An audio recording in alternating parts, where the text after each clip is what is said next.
たまちゃんお疲れ様でございました。今日なんとね、びっくりした。メダカさんが出ててね。はいはいはいはい。思わず時計見てしまい、月曜の夜中かなと思ってドキドキしましたけど。あなたの時間は正確でございますみたいなね。びっくりいたしましたけど。そうなんです。今日はメダカさんではなくて、泉多摩川商店街の理事長さんの池田真理子さんとして出てましたね。池田真理子さん。はい。今度イベントがあるんですか？はい。来週末ですね。7月の4、5の土曜ですかね。七夕祭りが。のイベントをやるそうなんで、その宣伝に来てくれてたんです。なるほど。びっくらこきましたけどもね。大変ですよ。とうとうね、はいはい。クリニックが送り迎えの送迎車になってしまいまして。おお、そうなんですか。はい。あら。まあ、ちょっとね、クリニックの中、ペタコン歩いてたら、鈴木さんはちょっと送迎車使わないのって言われて、でね、中野じゃないんですよ、杉並なんですって、杉並にあるね、会社で、まあ、中野の辺も網羅してくれてるんですけど、朝3人なんですよね、ちょっと大きめのワゴン車みたいなやつで、ワンボックスで。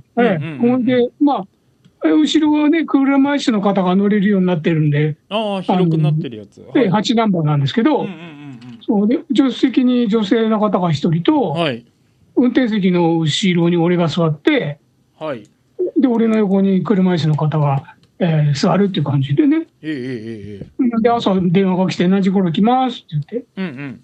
いや、まあ、便利っちゃ便利なんですけど、デメリットが1個ありまして、クリニックと、僕の家以外では乗り降りはできないんですよ。あら、駒ラジまでって。タクシーじゃないんだからっていうね。タクシーじゃない。そう、だからちょっと用事があって、傘で降り場行きたいとかじゃ無理なんですよね。それはもう、送りはいいですってお断りしないと多分ダメみたいな。そもそもいらないってしないとダメ。そう。まあまあ、でもそうですよね。ね、どこで、ね、だって、ね、やっぱあの方たちにしてみれば、お家まで送っての責任ですからね。そうですね。途中どっか行かれてもってね。下ろして何かあったらね、ちょっと大変なところなんです。まあ、楽っちゃ楽なんでね、しばらくはちょっとお世話になろうかなと思っておりますが、台風が来てますよ。2個ね。2個ってすごいな。で、さっきも話しましたけど、あるパーソナリティさん、コマラジじゃないんですけど、あるパーソナリティさんが2個来ててっていう話をして、ぶつからないかしらって言ってて、いや、ぶつからないですよって。お互い影響はすると思いますけど、ぶつかったりしないんですよって。ね、ぶつかって消えてくれりゃいいのにとか思って。だし強くなったりとかね。さっき話してたのは、ぶつかって飛び散って海鮮になったりしないかなっていう話をたまちゃんとしてましたけど、ぶつかりはしないと思いますよ。巨船さんみたいにさらに倍ドンなんて怖い。倍になったら嫌ですよね。中心気圧が450ヘクトパスカル言って、パスカルっつって、半分なっとるやないけみたいな。より強くなりました。でもね、台風来ると必ず X に上がる、面白いのがあってね。就職活動してる奴らがね、2人でね、台風がいいなって、進路が決まってるからってのは最高ですけどね。あれ笑ってしまいましたけどね。ね、ちょっと週末の台風に気をつけながら、やってみたいと思います。グリートギレイのお届けやがれ、一石を付き合い願います。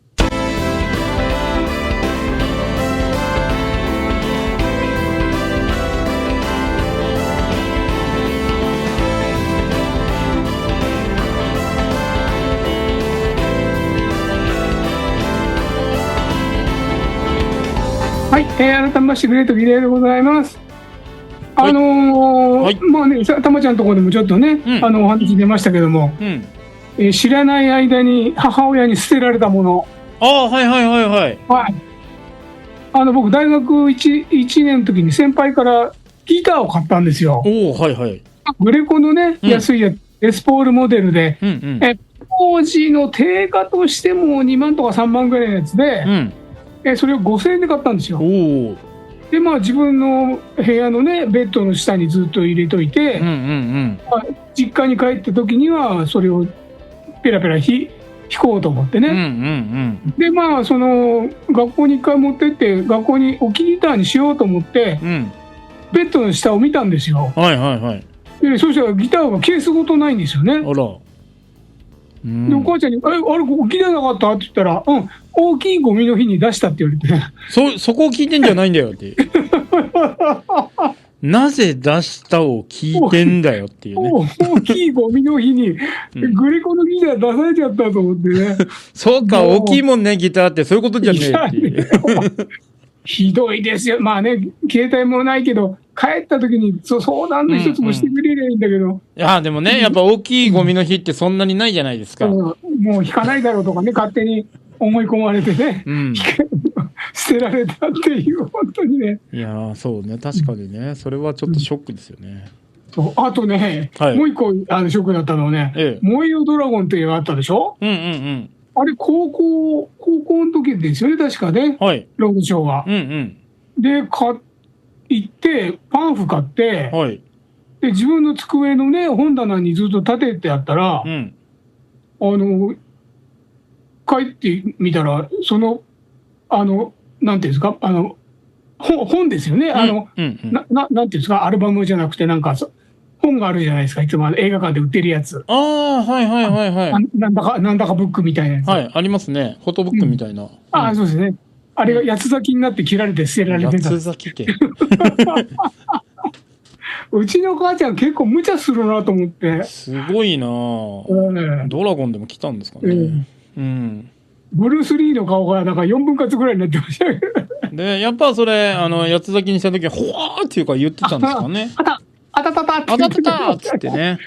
で間違えてお前はもう死んでいるとか。母ちゃんそれ違うよっていうね。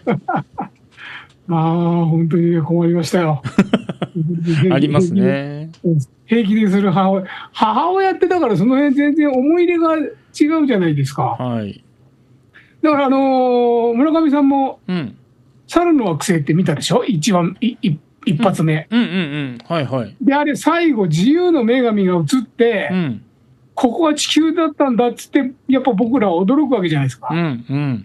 母親は、最初から地球だと思ってるから全然驚かないんですよ。へーってなる。それで大喧嘩になって。まあそういうのありますよね。地球に決まってるじゃないとか、ちょっと待ってくれ。決まってないんだよっていう。決まってないのに。だってロケットで出てったじゃんとか言いながら。もうね、母親をコントロールできないですよ、あの年代はもう。そうですね、もう偉大ですよ。はい、というわけで今日の1曲目でございますけども、今日はですね、ごまラジおとこいにゲストに来ていただいた女性ミュージシャンのね、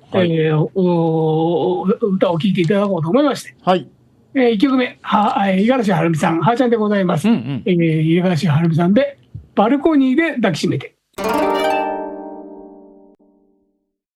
はい、五十嵐はるみさんで、バルコニーで抱きしめてでございました。またね、ゲストで来ていただけると、ありがたいんでございますけども。ね、なかなか艶っぽい声でございましてね。本当ね、抱きしめられたい。で、湯川玲子さんとかと仲良しでね。びっくりしました。ライブがあったんで行ってみたらね、湯川先生の隣で俺席が。ドキドキしちゃいましたね。無駄にドキドキしてる。確かにね、ありますね。はい、というわけで今日最初のコーナーでございます。昭和ってこんな時代。なんかすまなそうにリバーブかかりました。はい。まだなんかやっぱおかしいんですか、ちょっと様子が。そうですね、ちょっと今確認しますけど、大丈夫ですよ。はい。皆さんのね、昭和の思い出を送っていただいておりますが、金太郎さん、ありがとうございます。いつもね、すみませんね。しょってこんな時代。兄様は季節の行事はちゃんと執り行っていらっしゃいますか？七草がゆ、菖蒲湯、土用の丑の日、親戚との付き合い。うちはまだ両親が健在なので、なんとか季節のものは目にする機会がありますが、兄様のお家はどうなんでしょうか、ぜひお聞かせくださいってね、やっぱりね、もう両親いないじゃないですか。で、特に母親がいなくなってから、やっぱりそういうの全然気に留めなくなっちゃって。まあそうですよね。だからもう土用の牛で、もううなぎはあんま食べないし、なんか思い立ってね、吉野家行ったりとか、中尾行ったりとかしますけど、そんな程度でね、七草がゆなんかとんと見たことないし、昔はやっぱね、お正月になると、秋はやんなかったですけど、うちのおふくろは、七草がゆみたいなのが作ってましたよ。なるほど。おせちもね、ちゃんと自作で作ってたし。その辺の人はすげえなとか思いましたけどね。まあでも、ああいう昔からの風習って意味がありますもんね。そうですよね。やっぱちょっとそういうの、ちょっとね、大事にしていかなきゃと思うんですけど、なかなかこう、ね、自分たちがやるようになると、ちょっと難しいですからね。そうですね。意外と意識しないとね、忘れちゃいますからね。東京市のマンボウさん。はい。昭和とこんな時代。化粧品 CM ソングが、君たち、キウイ、パパイヤ、マンゴーだねに出てたビキニ姿の栗原恵子さん。栗原恵子さんっていう方が出てたんだ。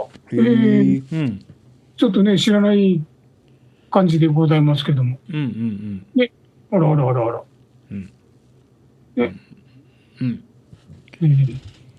でもあれ、中原芽子さんじゃないですよね、あれ、歌はね。違う人で。違いますね、そうですね。キウイ、パパイヤ、マンゴー。ひょうきん族やってる頃によくさんま師匠が歌ってましたね。さんまさん好きそうですよね、ああいう曲ね。アカペラで。さんま師匠はすごい尊敬してますよ。いろいろお世話になったんですけど、ひょうきん族の時に、大原玲子さんと、あとは、誰だっけな、もう一人ちょっと、モノマネをするんですけど、似てるだろうって言われて、1ミリも似てないんですけど、そういう時はどうしたらいいんですかね。似てないっすって。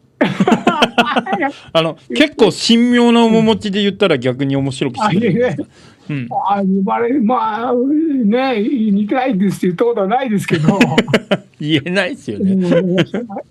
だって大原玲子さんの真似ってあれですもん、ウイスキーの CM かなんかで大原玲子ですっていうだけなんですけど、自分で名前言ってますからね。名前言ってじゃないですかっていうモノマネで一番やっちゃいけないやつですもんね。あったんでねびっくりでございましたけど。桂笑ってポンさん、しゃってこんな時代、吉本新喜劇のテレビ番組で、あっちこっちで違う面白かったです。木金土のカステラ食べたかったです。でも東京じゃこれどうなんだろう、見られなかったんじゃないかな。新喜劇はなんとかね見た記憶ありますけど、あっちこっちでっちは見たことないな。僕もないですね。これも多分さんま師匠が出られてるんですね。やっぱ吉本新喜劇今見ても面白いですからね。そうですね。座長さんがどんどん新しい方に変わってって、小籔君がやってたりとかね。そうですね。でも予定調和の面白さをね。こう来るだろうって分かっててもやっぱ笑ってしまうっていうね。そうですね、ありますよね。そんな怖かった言われてもみたいなね。これがたけし君、はいさん。昭和と同じ時代。公園で遊んでると荷台が大きい自転車で紙芝居のおじさんが来ましたよね。お菓子を買わずに黄金バットを見るのが好きでした。片方をね、出ないと見られないってね、結構厳しいおじさんがいたりとかしてね。僕なんか、殿の話が強烈ですもんね。勝手ねえやつ来んじゃねえとか、おじさんがすげえ怖かったっていう。まあね、商売ですからね、一応ね。しって言われるっていう。ひどいなっていうのはね。遠巻きに見るみたいな。そう。声だけ聞いてるみたいな。桂笑ってポンさん。びっくりした、じゃあ、昭和ってこんな時代ですよね。そうですよ。ごめんなさい。ちょっとこれは、重複してしまいました。あらら、はい。ずっと重複だと思ったら重複だったですね。そうですね。はい。タイガー・ジェット・シンさん。はい。シャートコンデンセイ。はい。中学の英語で初めて買った辞書は、スタディ英和辞典とスタディ和英辞典でしたよね。スタディだったの？ほうほうほう。で、何だったろう、買ったの。買ってたかな、あったっけな。でも、英和は持ってましたね、やっぱり。単語のね、意味調べるのっていうのはやってましたけど。辞書。豆炭とかね、流行りましたからね。そうですね。こ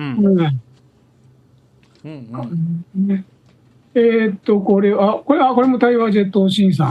はい。ごめんなさい、これもあれだ。同じメールだ。ごめんなさい。そうですね。メールが長くて1枚に収まらないときに。わかるやつです。2つずつ言ってるかもしれないです。はい。昭和って言ったらあれですけどね、とうとう、たけし軍団にも IT の波が押し寄せてきましてね。だいぶ遅い波ですけどね。だいぶ遅いでしょ。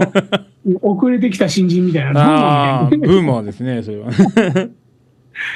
でね、TikTok を専務と社長が始めましてね。はいはいはいはい。で、僕はちょっと前からやってたんですけど、せっかくだったらね、2人で同じ時間に始めてコラボやろう。はいはい。で、この間初めて、じゃあ夜10時からって言ってやったんですけど、いかんせん67歳と66歳なんで、相手のことが探せないんですよね。とうとう見つからないまま終わってしまった。迷子ですね。情けないですよ、本当に。迷子のお知らせしないとダメですね。やっとつながったと思ったらね、はい。多分俺の方だと思うんですけど、カメラをオフにしてたんで、ギレ君何も映ってないで声だけ聞こえてるよってダンカーさんに怒られて。踏んだり蹴ったりでしたよ。なかなかね、慣れるとね。そう、やっぱね、とっつきがね、いろいろやんなきゃいけないこととかね、覚えなきゃいけないことがあって。はい、最初のハードルがね、ちょっと高いんで。ちょっとね、頑張ってね、今ね、でも、やっとですけどね、フォロワーさんが700人ぐらいになって。すごい。ちょっと頑張んないとね。大体夜暇な時はね、やるようにしてるんでね。そうなんですよね。継続は力なりな感じのやつなので。やんないとね。で、同じぐらいの、離れてっちゃったりとかするんで、頑張ってやらなきゃいけない。同じような時間に、定期的にやってると、見てくれるんですよね。もう配信とか、当分やってないな。昔すごいやってたんですけどね。ちょっとで、皆さんの昭和のお話を募集しております。さっきは、friday@ こまえ .fm の方にお願いいたします。はい。今日の2曲目、この方も来ていただきまして、笹尾美久ちゃんでございます。はい。スカイレストラン。はい、笹尾美久ちゃんで、スカイレストランでございました。いいですね。また、艶っぽい。遊びに来ていればと思いますが。すごい艶っぽいですね。本当にね、歌声が。よく言われる透明感というかね。すごいなと思うんですよね。綺麗な歌声でね。11月か12月にね、ちょっとまた一緒にやろうかな。去年、一昨年私、病気になっちゃって、一緒のライブができなかったんでね。それのリベンジということで、じゃあ一緒にやりましょうっていうことで、ミクちゃんからね、メールが来たんで、今年の年末は2人でやらかそうかっていうのを考えておりますが。なるほど。ぜひね、送迎していただいてね。していただければと思います。今日2つ目のコーナーでございます。はい。びっくりしたな、もう。ね、皆さんのね、びっくりしたお話をお伺いしておりますけども。はい。今日はびっくりすることが3つありました。皆さんのおはがきを読む前に。送迎車が来るんでね、何時頃行くから、マンションの下で待っててくださいって言って待ってました。はい。そしたら道を挟んだ隣のマンションの前に、若いカップルが上から降りてきてね。で、男の人は自転車に乗ろうとしてるわけですよ。女性がね、別れが辛かったんでしょうね。急に首に抱きついて、激しいキスをし始めたんですよ。あらま。しかもそこ通学路なのに。あら教育上良くないですよね。良くないでしょ。本当にシャレの10分近くですよ、それを。もううわーと思ってね。なんかの撮影だったんじゃないですか。いやいや、全然探しましたけど、カメラなかったですから。あら、本当ですか。モニタリングじゃないですか。いや、すげえなと思ってね。もう、やるなと思って見てましたけどね。それともあれですよ、今日は透析中に地震があってね。ありましたね。あれはちょっとね、怖かったっていうかね。確かに。そんなに大きいのじゃなかったんでね。そうですね。だってね、一応各ベッドにその地震の用の避難セットっていうのがあるんですけど、まずこれ、こんなこと言っていいのかどうかわからないけど、使い方を教わってないですし、で絶対的に看護師さんより患者の数が多いから、まあそうですね。これはね、実際に、その地震が起こった時はどうなるんだろうっていうのはいろいろあるんですけどもね。もう気合ですよ、それ。気合で沈めるっていうのはね。で、金太郎さん、ありがとうございます。ありがとうございます。びっくりしたのはもう、先日、スマホが止まりました。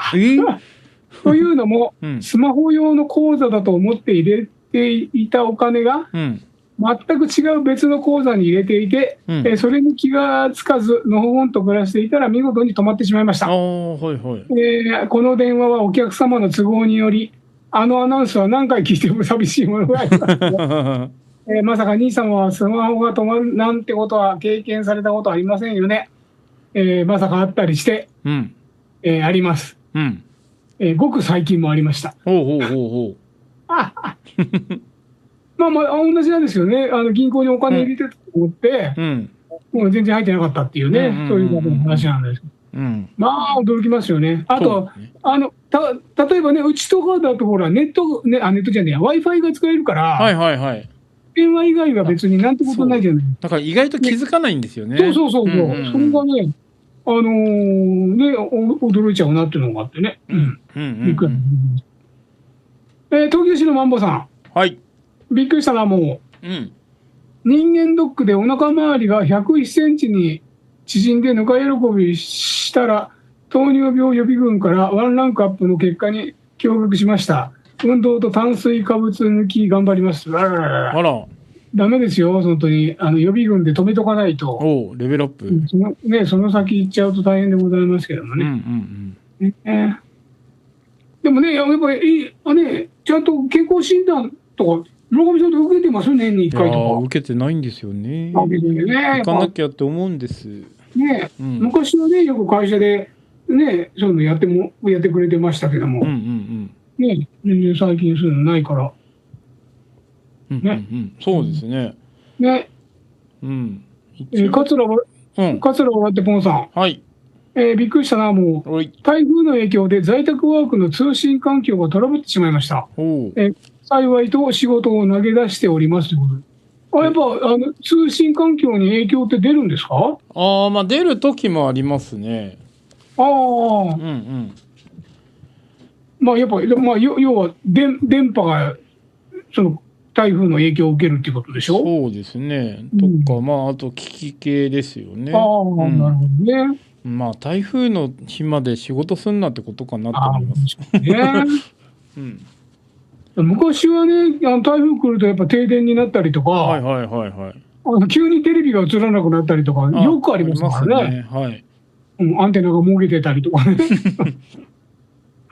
普通にやりましたからね。アンテナが動いてとかよくありますね。本当ですよね。これが、たけし君、はいさん。びっくりしたな、もう。大チャリ借りて出発しようとしたら、前のタイヤの空気がない。慌てて返却して借り直したら、3分以内だったので、料金ダブルで払わずに済んでよかったです。そんなことあるんだね。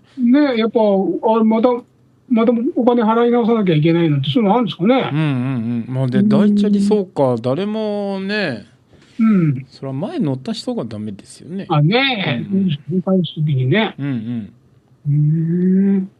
タイガージェットシンさん。びっくりしたな、もう。海浜幕張のイオンに行って株主優待使ってみたんですけど、コーヒー飲めるイオンラウンジからイオンシネマまで300メートルも離れてびっくりしました。一応ビバークできるベンチはあるんですけどねっていうことで。やっぱね、意外と離れててびっくりするものってありますよね。ありますね。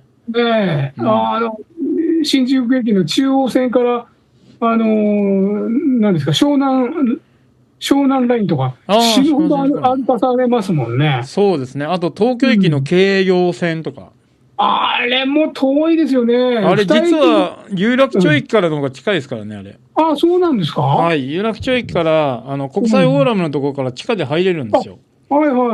そしたら京葉線の方もすぐ近いんです。なるほどね。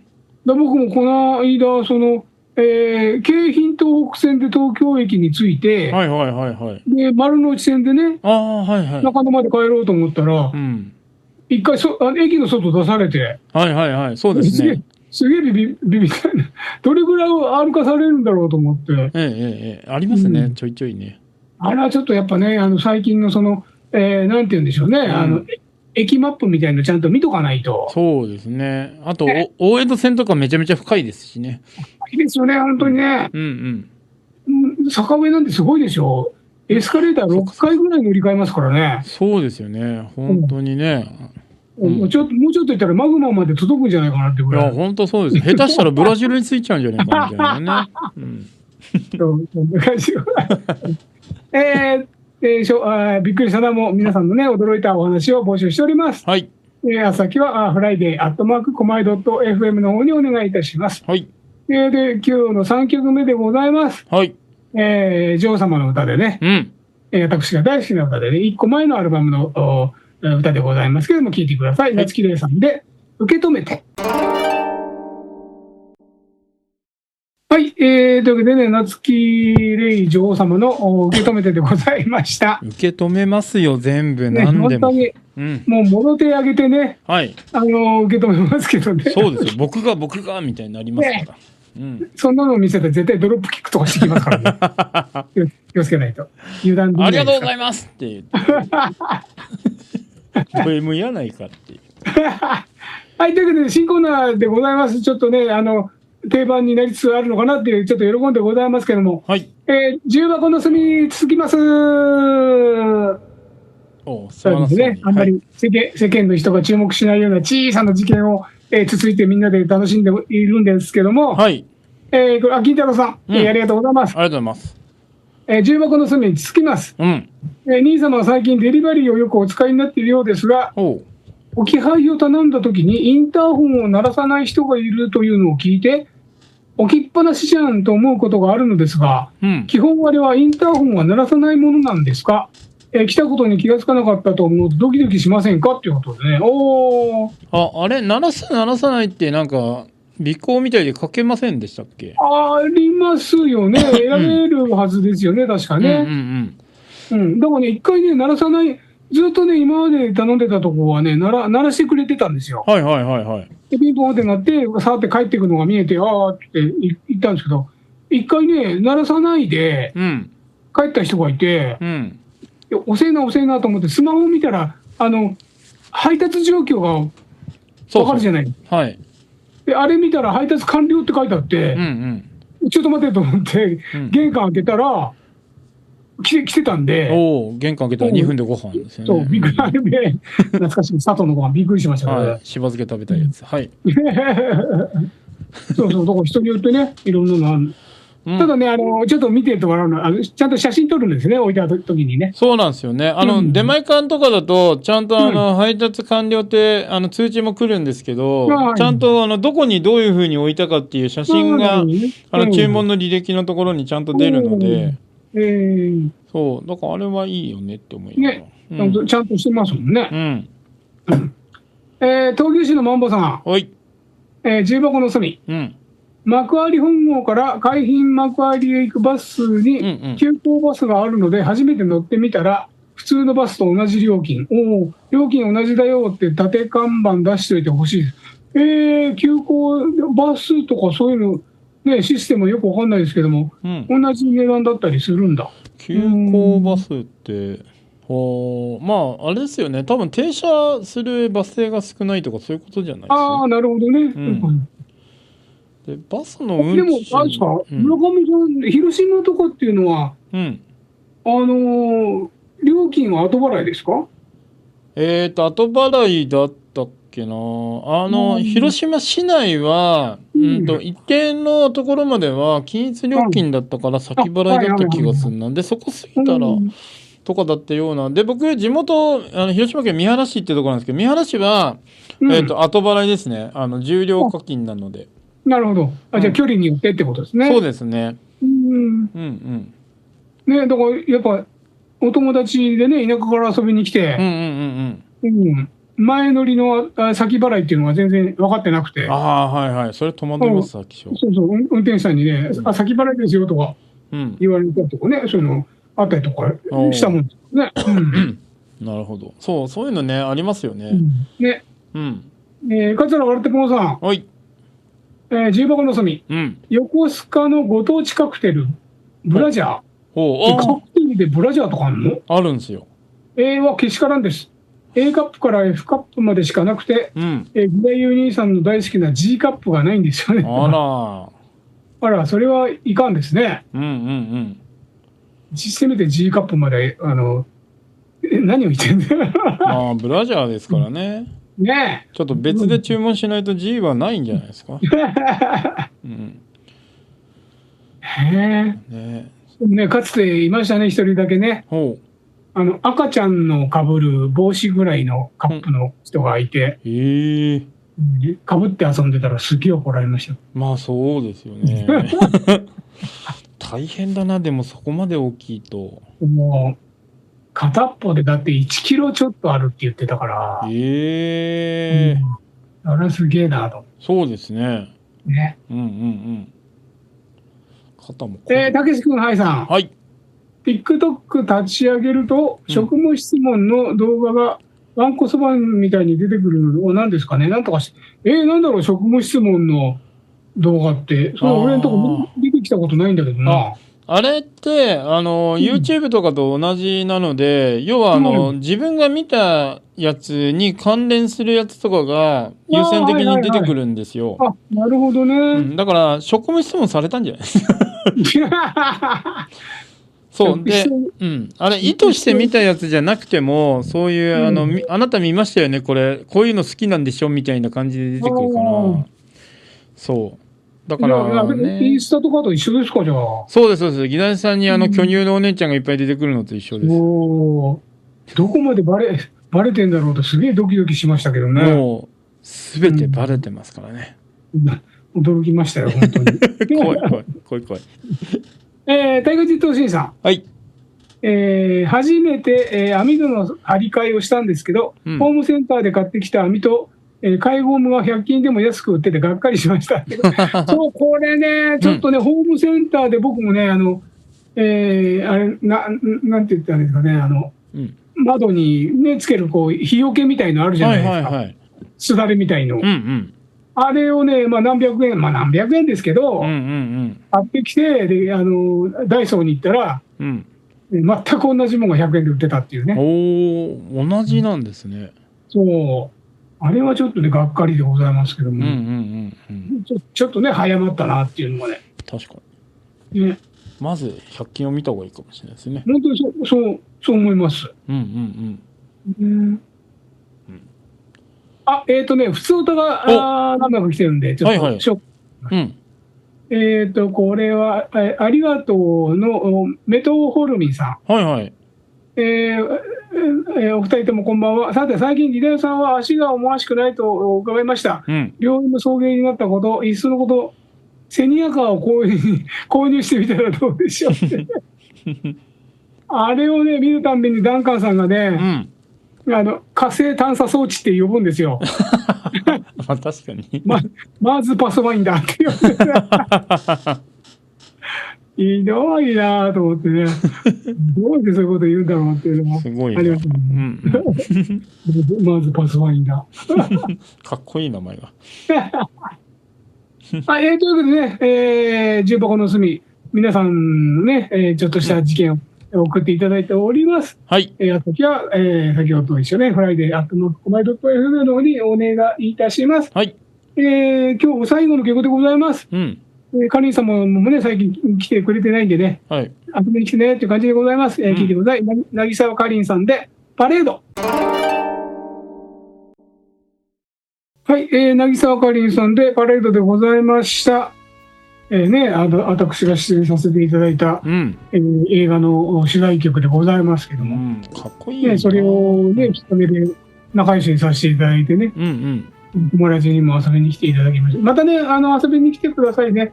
なんかね、一回ちょっとね、活動をやめるみたいな話ね、休止されてましたもんね。そう。でもね、また改めて、始められたみたいなんでね、ぜひお待ちしております。はい。というわけで、最後、恒例の告知でございますけども、はい。